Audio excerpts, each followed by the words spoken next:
Olá, meus companheiros de leitura, tudo bem com vocês?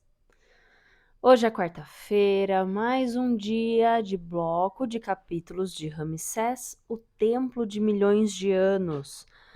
Vamos começar hoje o capítulo 40 e muito obrigada, de coração, a todo mundo que está aqui me ouvindo as gravações das leituras. Quem me acompanha todos os dias no aplicativo Quai, muito obrigada. Se vocês estão aqui no YouTube também. Para quem não me acompanha no Quai, o link está na descrição do vídeo. Para quem está aqui regularmente, bem-vindos novamente. Vamos continuar a leitura. Espero que vocês continuem gostando. Eu estou adorando ver os comentários. Muito obrigada pela companhia. Muito obrigada pelo feedback também. Para você que está aqui, que está gostando dos vídeos, por favor, deixa o seu like, deixa o seu comentário. Se quiser, se estiver gostando de verdade, compartilhe o vídeo com algum amigo. É muito legal saber que tem mais gente gostando das leituras e que essa leitura está se espalhando para mais pessoas. Muito, muito obrigada. Se for possível, por favor, se inscreve no canal. Vamos começar? Lembrando um pouquinho do que aconteceu na semana passada? Eu finalizei o bloco na semana passada falando mais revoltada um pouquinho com a corrupção do Sari, indignada com as atitudes do Sari. E Ramsés começou a construir a sua nova capital, Pi-Ramsés. Que legal, hein, gente? Mas vamos começar. Capítulo 40. Ofir sentia-se mais à vontade em Mênfis do que em Tebas. A grande cidade abrigava um número enorme de estrangeiros, sendo a maior parte deles perfeitamente integrada na população egípcia.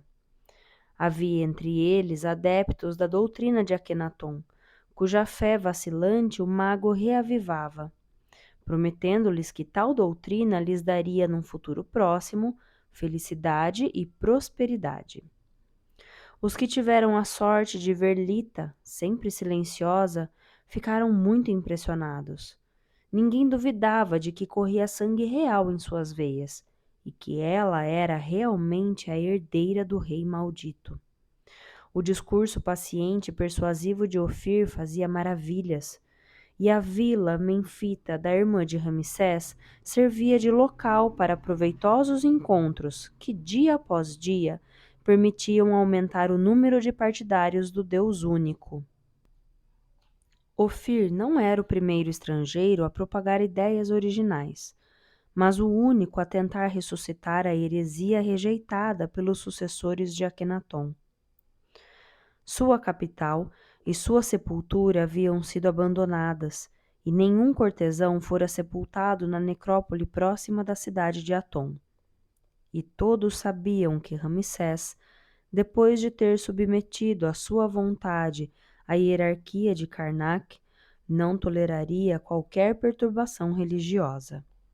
Ofir teve, portanto, o cuidado de destilar em doses infinitesimais críticas contra o rei e a sua política, sem causar reprovação. O mago progredia. Dolente trouxe-lhe suco de alfarroba fresco. Parece fatigado, Fir? A nossa tarefa exige uma atividade permanente. Como vai o seu marido? Está muito descontente. Segundo sua última carta, passa todo o tempo inspecionando hebreus preguiçosos e mentirosos. No entanto, dizem que a construção da capital avança rapidamente. Na opinião geral, vai ser magnífica. Mas dedicada a Set, senhor do mal e das potências das trevas, Ramsés tenta abafar a luz e ocultar o sol. Devemos impedi-lo desse intento. Estou certa disso, Ofir. Bem sabe que o seu apoio me é necessário. Autoriza-me, então, a utilizar os recursos da minha ciência para impedir Ramsés de destruir o Egito? A volumosa mulher morena e lasciva mordeu os lábios. Ramsés é meu irmão. Ofir agarrou docemente as mãos de Dolente. Ele já nos fez tanto mal. Claro que respeitarei a sua decisão. Mas por que esperar mais tempo? Ramsés continua avançando, e quanto mais avança, mais se reforçam as suas proteções mágicas. Se adiarmos a nossa intervenção, vai ser difícil conseguir anulá-las? É grave, é muito grave. É melhor tomar consciência das suas responsabilidades, Dolente.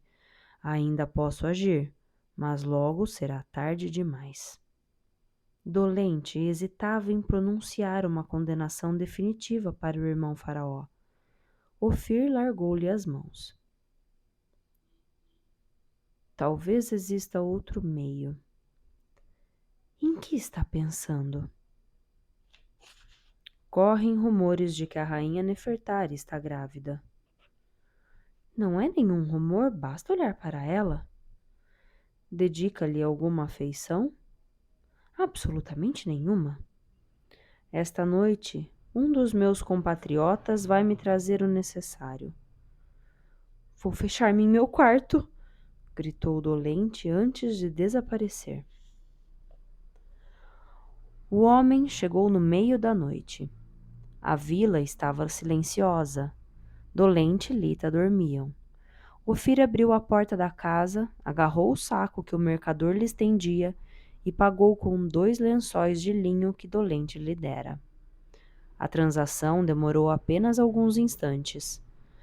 Ofir enclausurou-se numa pequena divisão da vila onde qualquer abertura ou brecha foram vedadas. Uma luz muito fraca escapava de uma das simples lamparinas de azeite. Sobre uma mesa baixa, o mago colocou o conteúdo do saco: uma estatueta de macaco, uma mão de marfim, uma grosseira figura de mulher nua, uma minúscula coluna e mais uma figurinha de mulher, desta vez segurando serpentes nas mãos. O macaco lhe daria a técnica do deus Thoth, a mão, a disposição de agir, a mulher nua, o impulso de atacar os órgãos genitais da rainha. A coluna tornaria o seu ataque duradouro.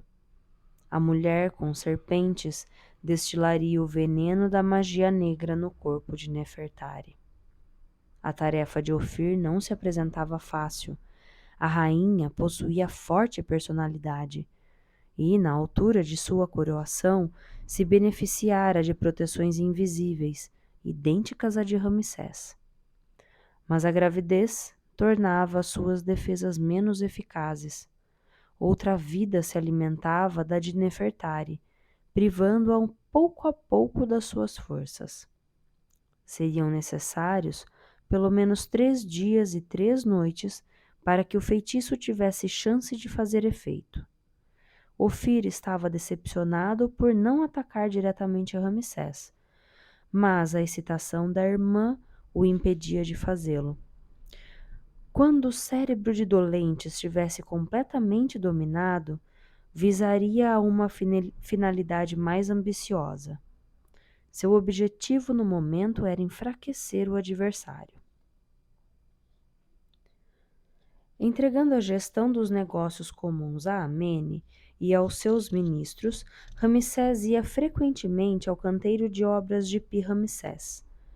Graças ao impulso de Moisés e a um rigoroso esquema de trabalho, a obra progredia a passos de gigante. Reinava a alegria entre os operários. Não só a alimentação continuava a ser excelente e farta, como ainda os prêmios anunciados eram entregues com regularidades, de acordo com o esforço de cada um. Os mais trabalhadores juntariam um belo pecúlio e poderiam instalar-se quer na nova capital, quer em qualquer outro aglomerado populacional, onde comprariam um pedaço de terra. Além disso, um serviço de saúde bem equipado tratava dos doentes e distribuía cuidados gratuitos. Ao contrário de outros canteiros de obras, o de Pi-Ramsés não sofria com a presença de fingidores tentando arranjar uma folga sob o pretexto de falsas doenças. O rei preocupava-se com a segurança, e vários contramestres velavam por isso constantemente. Apenas lamentara alguns levemente feridos quando da colocação de blocos de granito no local do templo de Amon. Graças ao revezamento das equipes observado com rigor, os homens não atingiam o limite das suas forças. De 6 em 6 dias, 2 de repouso, permitiam-lhes descontrair-se e recuperar-se. Apenas Moisés não concedia a si próprio qualquer folga. Verificava tudo, evitava conflitos, tomava as decisões urgentes, reorganizava equipes desfalcadas, pedia o material em falta, redigia relatórios, dormia 1 hora depois do almoço e 3 horas por noite. Descobrindo um chefe com uma vitalidade excepcional, os fabricantes de tijolos hebreus obedeciam-lhe ao mínimo gesto da mão ou do olhar. Nunca tinham estado sob o comando de um homem que defendesse tão bem os seus interesses. Abner contara a Moisés das humilhações que Sari lhe infligia, mas receava represálias por causa das boas relações do egípcio com a guarda do faraó. Se Abner fosse apontado como perturbador, seria expulso do país e nunca mais veria a mulher e os filhos. Desde que tinha pago a Sari, este deixara de atormentá-lo e mostrava-se quase amável. Como parecia ter passado o pior, o hebreu resignou-se ao silêncio e moldou os tijolos com o mesmo entusiasmo de seus colegas. Naquela manhã, Ramsés visitou o canteiro de obras. Logo que a vinda do monarca foi anunciada, os hebreus lavaram-se profusamente. Apararam barbas e bigodes, seguraram a peruca de festa com uma tira branca nova e alinharam os tijolos lado a lado, numa ordem impecável. Do primeiro carro que parou diante da fábrica, saiu um gigante armado e com couraça, cujo simples aspecto assustava. Seria algum dos operários passível de sanções disciplinares? A distribuição de 20 arqueiros veio tornar o ambiente ainda mais pesado. Silencioso, Serra-Mana passou pelas fileiras dos hebreus estáticos, mas inquietos. Quando se deu por satisfeito com a inspeção, o sardo fez sinal a um dos seus soldados para abrir caminho para o carro real. Os oleiros curvaram-se perante o faraó, que os parabenizou um a um, chamando-os pelos nomes. O anúncio da distribuição de perucas novas e da entrega de jarros de vinho branco do Delta provocou uma explosão de alegria. Entretanto, o presente que mais profundamente tocou os operários foi a atenção que o rei dedicou aos tijolos recém-moldados. Pegou alguns e pesou-os com a mão. Perfeito, declarou. Rações duplas durante uma semana e um dia de repouso extra. Onde está o seu chefe de equipe? Sari saiu da fileira. O ex-preceptor do rei foi o único que não se alegrou com a visita do monarca. Ele, outrora brilhante professor e cortesão ambicioso, receava rever o rei contra o qual conspirara. Está satisfeito com as suas novas funções, Sari? Agradeço a vossa majestade por tê-las confiado a mim. Sem a clemência da minha mãe e de Nefertari, o seu castigo teria sido mais duro. Tenho consciência disso, majestade, e tento com a minha atitude apagar as minhas faltas. São impagáveis, Sari.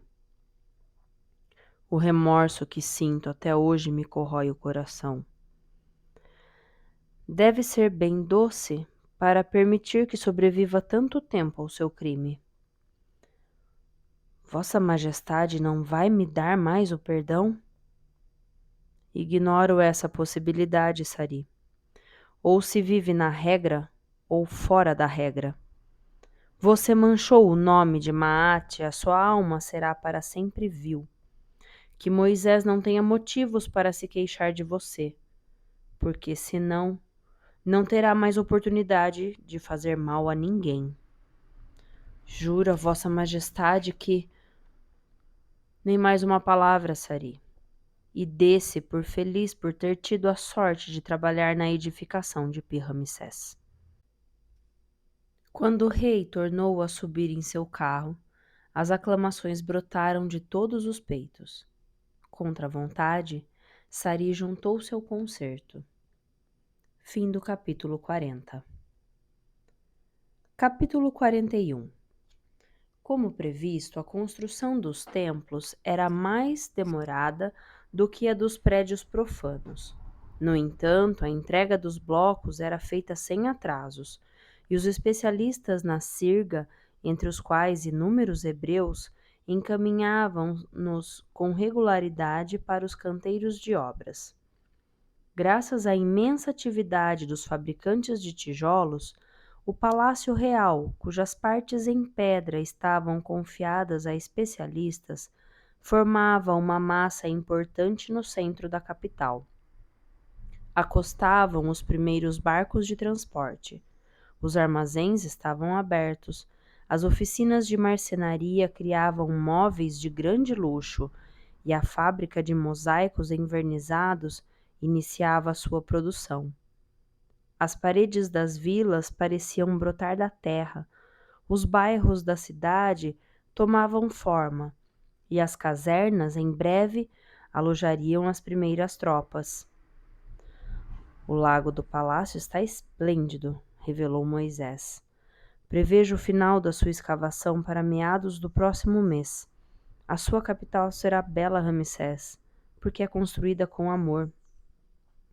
E você, o principal artífice desta realização. Só aparentemente. Foi você que traçou o plano. Eu apenas o executo. O rei captou um toque de censura no tom de voz do amigo. Quando ia pedir-lhe uma explicação, um mensageiro do palácio de Mênfis veio-lhe ao encontro a todo galope. Serramano obrigou-o a parar a 10 metros do monarca. Ofegante, o mensageiro saltou para o chão. Tem que regressar com urgência a Mênfis, Majestade. A sua esposa real, a rainha está doente. Ramsés esbarrou com o Dr. Pariamaco, chefe dos médicos do palácio, quinquagenário, douto e autoritário, de mãos longas e esguias. Cirurgião experiente, era considerado um médico eficiente, mas severo para com os seus pacientes. Quero ver a rainha, exigiu Ramsés. A rainha dorme, Majestade. As enfermeiras massagearam-lhe o corpo com azeite misturado com um sonorífero. O que se passa? Receio um parto prematuro. Não é perigoso? Com efeito, o risco é maior. Ordeno que salve Nefertari. O prognóstico de nascimento continua a ser favorável. Como sabe? Os meus serviços procederam ao exame habitual, Majestade. Colocaram cevada e trigo em 2 sacos de pano que foram regados vários dias consecutivos com a urina da rainha. Tanto a cevada como o trigo germinaram. Então a criança nascerá. Como o trigo germinou primeiro, dará à luz uma menina. Ouvi dizer o contrário. O doutor Pariamaco encarou-o com frieza. Vossa Majestade está fazendo confusão com outra experiência em que se utilizam fermento e cevada, que se cobrem de terra. Resta esperar que o sêmen saído do seu coração para ir até o coração da rainha se tenha fixado bem na coluna vertebral e nos ossos da criança. Um esperma de boa qualidade produzirá uma excelente medula espinhal e uma perfeita coluna óssea. Devo recordá-lo de que o pai forma os ossos e os tendões, E a mãe, a carne e o sangue? Pariamaco estava satisfeito com a lição de medicina que dera ao seu poderoso aluno. Duvida dos meus conhecimentos fisiológicos de antigo aluno do CAP, doutor? Claro que não, majestade. Mas não havia previsto esse incidente. A minha ciência tem certos limites, majestade, e o meu poder não os tem, doutor, e exijo um nascimento feliz. Majestade. Sim, doutor. A sua própria saúde exige grande atenção. Ainda não tive a honra de examiná-lo, como me impõem os deveres do meu cargo. Não pense nisso. Eu não me importo com a doença. Avise imediatamente assim que a rainha acordar. O sol declinava quando Serraman autorizou o Dr. Pariamaco a entrar no gabinete do rei. O médico estava pouco à vontade. A rainha está acordada, majestade. Ramsés ergueu-se. Mas... Fale, doutor. Pariamaco, que se gabara perante os seus ilustres colegas de poder domesticar o seu ilustre cliente, lamentava Sete, a quem, no entanto, considerava renitente e desagradável. Ramsés era uma fonte de tempestade cuja cólera era melhor evitar. A rainha acaba de ser conduzida à sala de partos. Eu tinha exigido vê-la. As parteiras consideraram não haver um segundo a perder. Ramsés partiu o cálamo com que estava escrevendo. Se Nefertari morresse, teria ele forças para reinar? 6 parteiras da Casa da Vida, de túnica longa e largo colar de turquesas, ajudaram Nefertari a caminhar até a sala de partos, cujo pavilhão era arejado e adornado com flores. Tal como as outras mulheres do Egito, a rainha deitaria nua, agachada sobre pedras cobertas com uma camada de vimes. Elas simbolizavam o destino de cada recém-nascido, cuja duração de vida era fixada por Thoth. A primeira parteira seguraria a rainha pela cintura. A segunda interviria em todas as fases do parto. A terceira receberia a criança nas mãos abertas. A quarta lhe prestaria os primeiros cuidados. A quinta era a ama, e a sexta apresentaria à rainha 2 chaves de vida até que a criança desse o primeiro grito. Conscientes do perigo, as 6 mulheres aparentavam, no entanto, uma perfeita tranquilidade. Depois de terem massageado longamente Nefertari, a parteira-chefe aplicara-lhe cataplasmas sobre o baixo ventre e enfaixara o abdômen. Considerando necessário apressar um parto que se anunciava doloroso, introduzira-lhe na vagina uma pasta composta por resina de terebintina, cebola, leite, funcho e sal. Para acalmar-lhe o sofrimento, utilizaria terracota misturada com azeite morno e untaria suas partes genitais. As 6 parteiras sabiam que a luta de Nefertari seria longa e o final incerto. Que a deusa Hathor conceda uma criança rainha, salmoditou uma delas. Que nenhuma doença lhe toque, desapareça, demônio que vem das trevas, que entra disfarçadamente com o rosto voltado para trás. Não há de beijar esta criança, não a adormecerá, não lhe fará mal, não a levará. Que o espírito venha até ela e a anime, que nenhum malefício lhe toque, que as estrelas lhe sejam favoráveis. Quando caiu a noite, as contrações tornaram-se mais frequentes. Entre os dentes da rainha introduziu-se uma pasta à base de favas, para lhe permitir apertá-los sem se ferir. Seguras da sua técnica, concentradas e recitando as antigas fórmulas contra a dor, as 6 parteiras ajudaram a rainha do Egito a dar a vida. Ramsés já não aguentava mais. Ao reaparecer pela 10ª vez, o doutor julgou que o rei ia lhe saltar ao pescoço. Terminou, finalmente? Sim, majestade. E Nefertari? A rainha está viva, de boa saúde, e lhe deu uma filha. Também de boa saúde? É mais delicado o caso dela. Ramsés empurrou o médico e precipitou-se para o pavilhão de partos. Uma parteira estava limpando-o. Onde estão a rainha e minha filha? Num quarto do palácio, majestade. Diga-me a verdade. A criança nasceu muito fraca. Quero vê-la.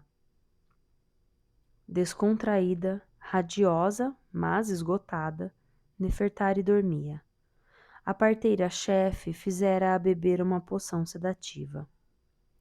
O bebê era de uma beleza notável, fresca, com os olhos simultaneamente espantados e curiosos. A filha de Nefertari e de Ramsés saboreava a vida quase como um milagre. O rei tomou-a nos braços. É maravilhosa! O que receia? O cordão do amuleto que lhe deveríamos colocar no pescoço partiu-se. É mau presságio, majestade. Muito mau presságio. A predição foi formulada? Aguardamos a profetisa. Esta apresentou-se alguns minutos mais tarde e, com as 6 parteiras, recriou a confraria das 7 Hathor, encarregadas de adivinhar o destino da recém-nascida.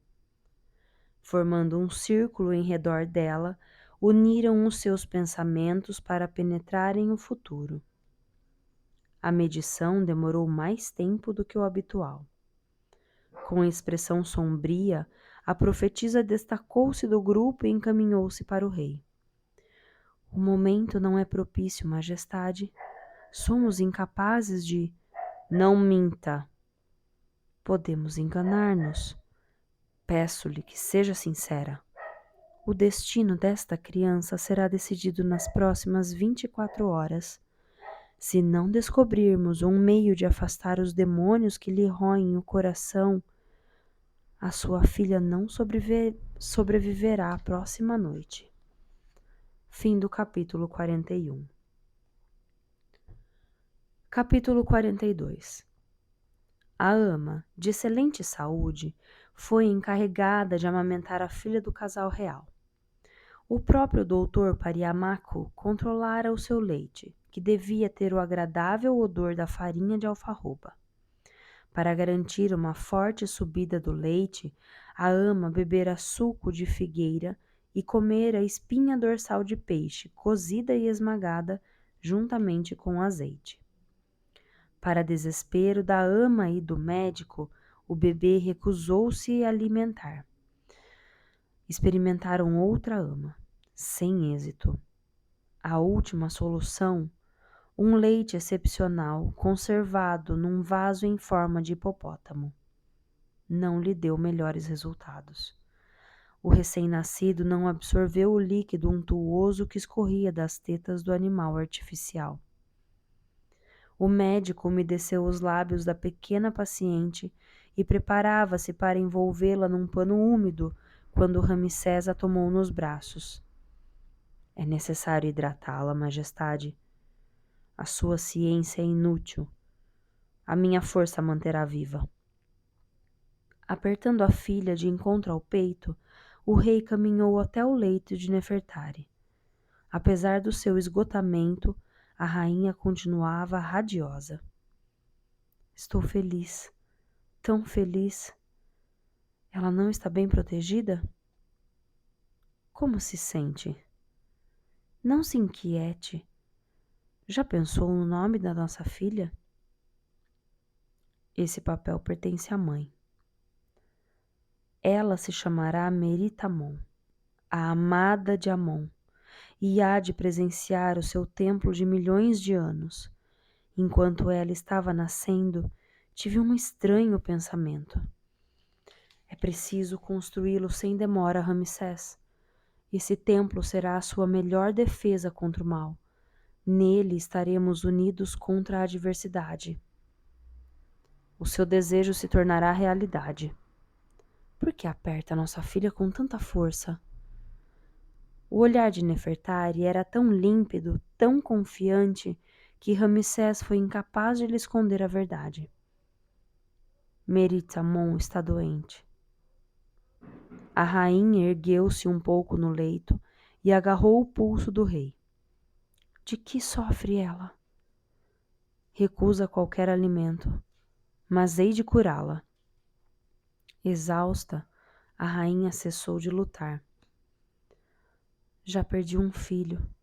Agora as forças das trevas querem roubar a nossa filha. A noite me consome. Nefertari desmaiou. Quais são as suas conclusões, doutor? Perguntou Ramsés. A rainha está muito fraca, respondeu Pariamaco. Poderá salvá-la? Não sei, majestade. Se sobreviver, nunca mais poderá ter filhos. Uma nova gravidez lhe seria fatal. E a nossa filha? Não compreendo mais nada. Neste momento está muito tranquila. A hipótese das parteiras talvez seja correta, embora me pareça absurda. Fale. Elas estão convencidas de um feitiço. Um feitiço? Aqui no meu palácio? É por isso que considero essa ideia inconcebível. No entanto, talvez devêssemos convocar os magos da corte. E se o responsável for um deles? Não, é impossível. Para mim só existe uma hipótese. Merit-Amon havia adormecido nos braços fortes de Ramsés. Os rumores corriam por toda a corte. Nefertari teria tido um segundo filho natimorto, e a rainha estaria prestes a morrer. Ramsés, dominado pelo desespero, teria enlouquecido. Sem se atrever a acreditar nessas excelentes notícias, Shenar esperava que não fossem completamente desprovidas de fundamento. Dirigindo-se ao palácio com a irmã dolente, Shenar forçou uma expressão grave e chorosa. Dolente parecia abatida. Estará se tornando uma excelente comediante, minha querida irmã? Estes acontecimentos me perturbam. Mas não gosta nem de Ramsés nem de Nefertari. A criança não é responsável por nada. Que importância tem isso? Ficou muito sensível de repente. Se os boatos tiverem fundamento, o nosso futuro começa a iluminar-se. Dolente não ousara confessar a Shenar que o feitiço realizado pelo mago Ofir era a verdadeira causa da sua perturbação.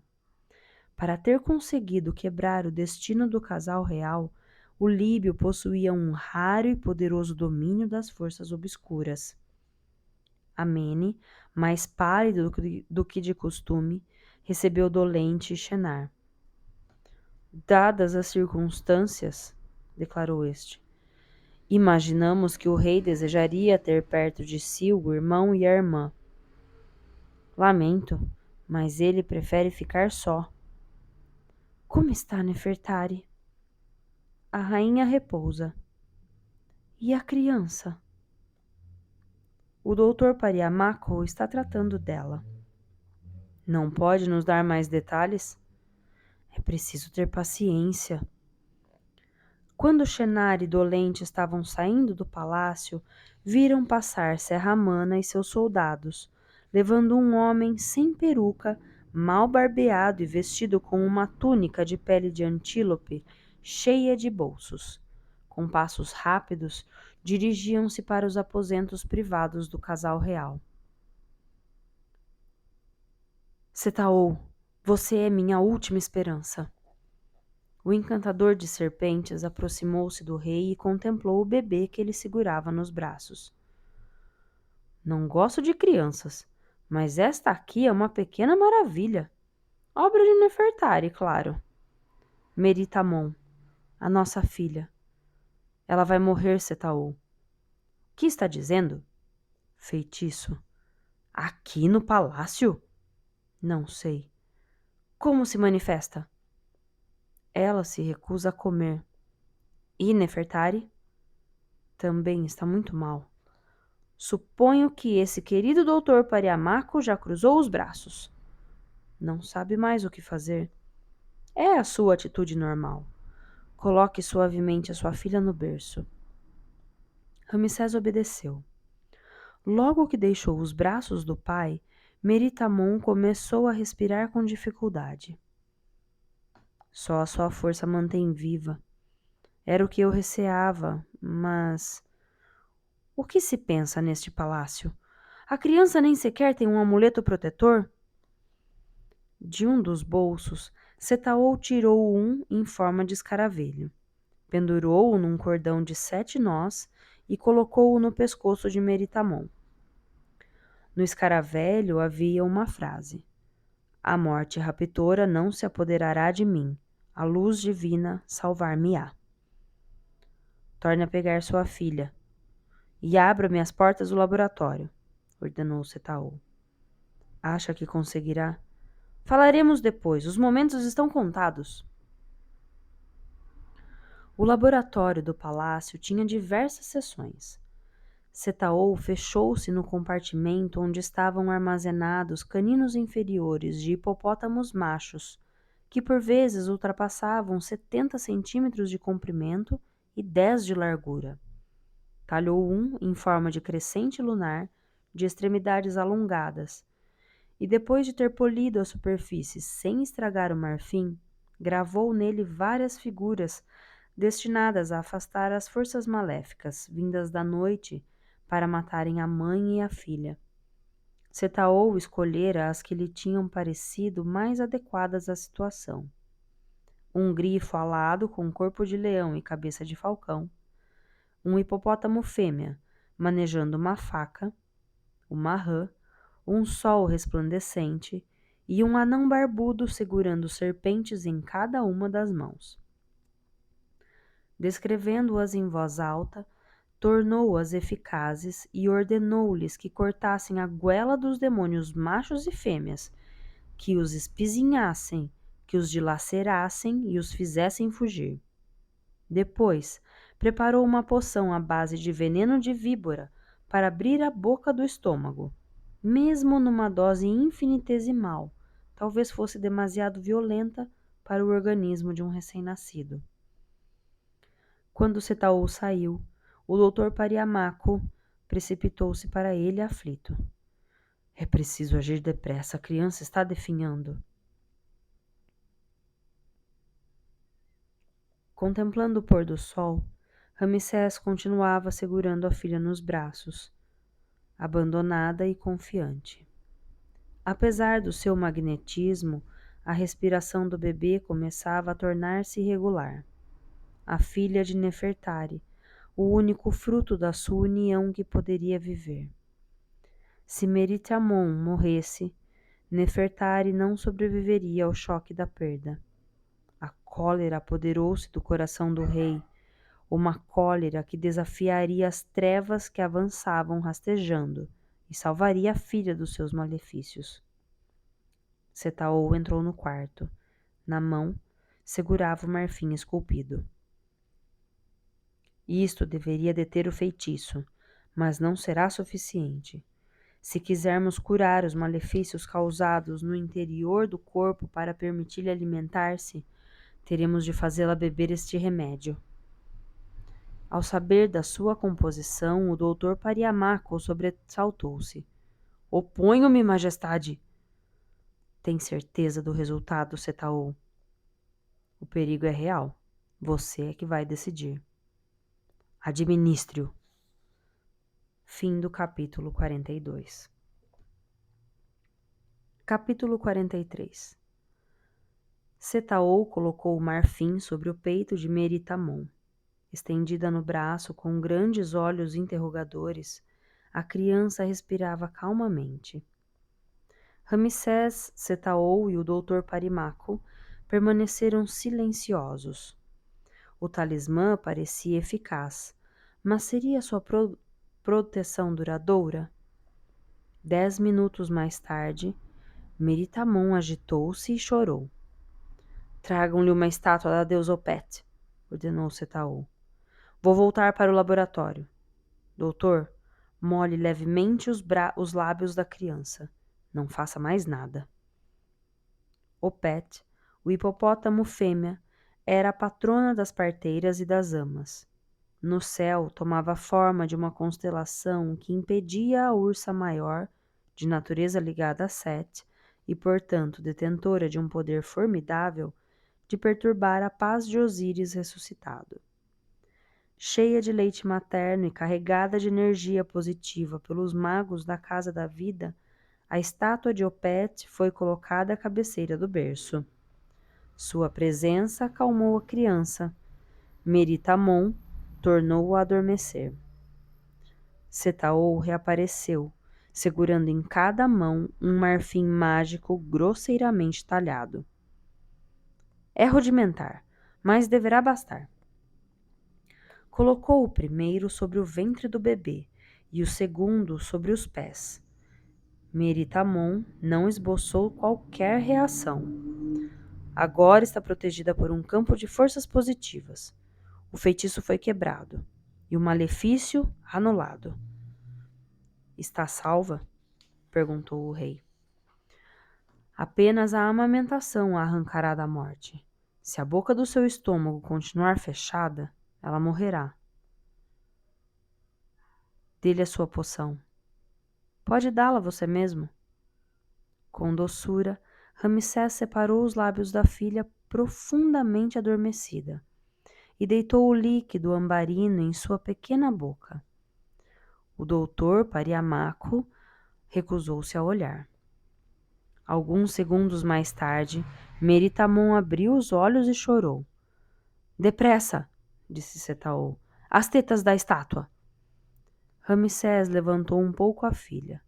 Setaou retirou a haste metálica que tapava a teta de onde escorria o leite, e o rei encostou os lábios do bebê no orifício. Meritamon bebeu com volúpia o líquido alimentício, parando apenas para tomar fôlego, e deu suspiros de satisfação. O que deseja, Setaou? Nada, Ramsés.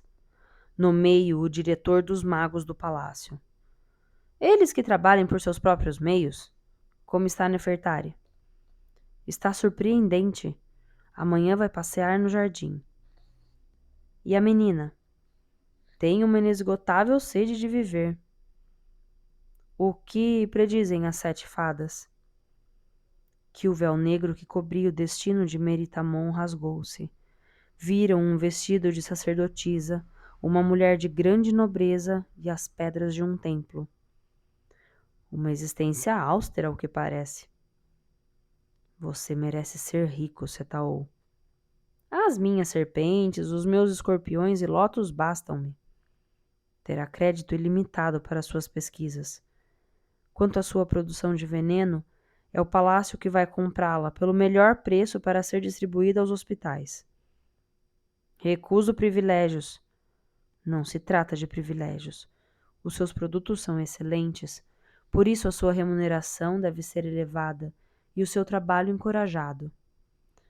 Se me atrevesse a pedir, pois peça. Ainda tem aquele vinho tinto de Faium, do ano 3 de Sete? Mandarei entregar-lhe algumas ânforas amanhã. Isso vai custar-me muitos frascos de veneno. Permita-me que eu lhe presenteie. Não gosto de presentes, sobretudo os vindos do rei. É o amigo que lhe pede que aceite essa oferenda. Como adquiriu a ciência que salvou Meritamon? As serpentes ensinaram-me quase tudo, e Lotus fez o resto. A técnica das feiticeiras núbias é incomparável. O amuleto que a sua filha tem ao pescoço vai evitar-lhe muitos aborrecimentos, desde que seja recarregado todos os anos. Lotus e você vão ter uma vila oficial. Em plena cidade? Não está falando sério. Como poderíamos estudar as serpentes? Precisamos do deserto, da noite, do perigo. Falando em perigo, esse feitiço é raro. Explique-se. Tive de empregar grandes recursos porque o ataque foi sério. Fique certo de que há feitiço estrangeiro neste caso, sírio, líbio ou hebreu. Se não tivesse utilizado 3 marfins mágicos, não teria conseguido quebrar o campo de forças negativas. E não me refiro ao desejo de quererem matar de fome um recém-nascido. Trata-se de um espírito particularmente perverso, na minha opinião. Um mago do palácio? Muito me surpreenderia. O seu inimigo é um familiar das forças do mal. Há de continuar, pode ter certeza. Como podemos identificá-lo e deixá-lo em estado de não poder fazer mal? Não faço a mínima ideia. Um demônio deste porte sabe defender-se com uma arte inimaginável. Talvez já tenha até cruzado com ele. Pode ter-lhe parecido amável e inofensivo. Ou talvez se oculte num antro inacessível. Como proteger Nefertari e Meritamon? Utilizando os recursos que provaram a sua eficácia. Amuletos e ritual de invocação das forças benéficas. E se for insuficiente? Será necessário então desenvolver uma energia superior à do Mago Negro.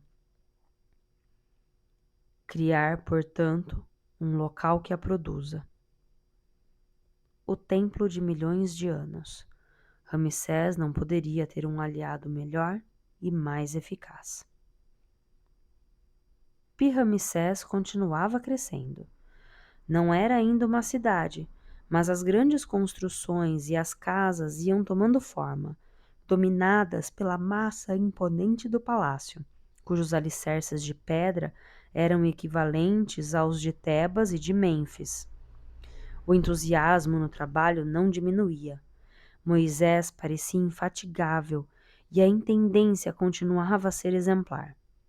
Constatando o resultado dos seus esforços, os construtores da nova capital, dos mestres de obras aos serventes, desejavam contemplar a obra completa, e alguns tinham mesmo a intenção de se estabelecerem na cidade construída por suas mãos. 2 chefes de clã, despeitados com o êxito de Moisés, haviam tentado contestar a sua autoridade. O hebreu nem se dera ao trabalho de argumentar, pois a totalidade dos oleiros exigia que ele permanecesse em seu posto. A partir daquele incidente, Moisés, mesmo sem saber, aparecia cada vez mais como o rei sem coroa de um povo sem pátria. Edificar a capital exigia-lhe tanta energia que suas angústias se tinham dissipado. Deixara de interrogar-se sobre o Deus único e só se preocupava com a boa organização dos canteiros de obras. O anúncio da chegada de Ramsés alegrou-o. Não tinham as aves de mau agouro evocado a morte de Nefertari e da filha? Durante alguns dias, a atmosfera fora de nervosismo. Desmentindo os boatos, Moisés apostara que o rei não tardaria a visitar a sua cidade em construção. Ramsés deu-lhe razão. Serra Mana não conseguiu impedir os operários de formarem uma ala de honra à passagem do carro real. Queriam tocar-lhe para se apropriarem um pouco da magia do faraó. O sardo praguejou contra o jovem monarca, que não tinha a menor consideração pelas medidas de segurança e sempre se expondo ao punhal de um agressor. Ramsés foi direto à vila provisória ocupada por Moisés. Quando o faraó desceu do carro, o hebreu curvou-se. Logo que entraram e ficaram ao abrigo dos olhares estranhos, os 2 amigos abraçaram-se. Se continuarmos assim, a sua insensata aposta está em risco de ser ganha. Está adiantado em relação aos prazos? É um fato. Hoje quero ver tudo. Só vai ter boas surpresas. Como vai Nefertari? A rainha está muito bem. E a nossa filha também. Meritamon será tão bela quanto a mãe. É verdade que escaparam da morte por pouco? Foi Setaou quem a salvou. Com os seus venenos? Tornou-se perito em magia e conseguiu desfazer o malefício que atacava minha esposa e minha filha. Moisés ficou espantado. Quem se atreveu? Ainda não sabemos. É preciso ser muito canalha para atacar uma mulher e a filha, e louco para atacar a esposa e a filha do faraó. Perguntei a mim mesmo se esta horrível agressão não estaria relacionada com a construção de Pi-Ramsés. Estou provocando o descontentamento de muitos notáveis ao criar esta nova capital. Não, isso é impossível. Entre o descontentamento e o crime há uma distância muito grande. Se o culpado fosse um hebreu, qual seria a sua reação? Um criminoso é um criminoso, seja qual for a sua raça. Mas creio que está enganado. Se souber de qualquer coisa, não me esconda. Não tem confiança em mim? Eu lhe falaria assim se não tivesse? Nenhum hebreu cometeria semelhante ato. Tenho que ausentar-me durante algumas semanas, Moisés. Confio-lhe a minha capital. Quando regressar, não vai reconhecê-la. Não demore muito, para não sermos forçados a adiar a inauguração. Fim do capítulo 43. Muito bem, gente. Ai, que agonia esse conjunto de capítulos. Me deu um desespero da Nefertari e da filhinha, Meritamon. Ai, gente. E aí, o que acharam? Deixem aí nos comentários. Por favor. Obrigada mais uma vez por me acompanharem até aqui. Até amanhã, para quem vem para a leitura de A Menina que Não Sabia Ler, volume 2. Estamos terminando esse livro, hein, gente? Ou até semana que vem, para quem só está aqui por causa do Ramsés. Beijo para vocês, um ótimo final de semana. Ah, me contem como foi a Páscoa. Como passaram o dia 9 de abril de 2023? Páscoa! Ganharam muito chocolate? Comeram muito chocolate? Não podem comer chocolate? Deram muito chocolate. Um beijo para vocês e até amanhã ou até semana que vem. Tchau!